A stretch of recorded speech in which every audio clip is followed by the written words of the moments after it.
আন্দাজে ঘোষণা দিলেই হবে। মানুষ যে মানছে না আপনি সেটা দেখেন না।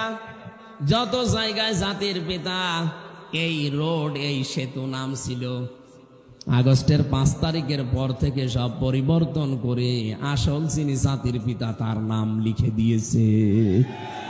আর এইটাই চলবে দেশে। এক কথা বলেন না কেন? এইটাই চলবে। জাতির পিতা 50টা জীবনে পরীক্ষা দিল, প্রত্যেকটা পরীক্ষায় তিনি পাশ করেছেন, একটাও ফেল করেননি। আল্লাহ বলেন ফাতাম্মাহুন্না, সে তার প্রতিটি কথাকে কালিমাকে পূর্ণতায় রূপ দিয়েছে। ক্বালা ইন্নী জাইলুকা লিন্নাসি ইমামা। রব্বুল আলামিন বলেন আমি খুশি হয়ে তাকে ঘোষণা দিলাম, ইব্রাহিম তোমাকে মানব জাতির জন্য আমি নেতা বানিয়ে দিলাম। শুধু মুসলমানদের জন্য না, লিন্নাস মানুষের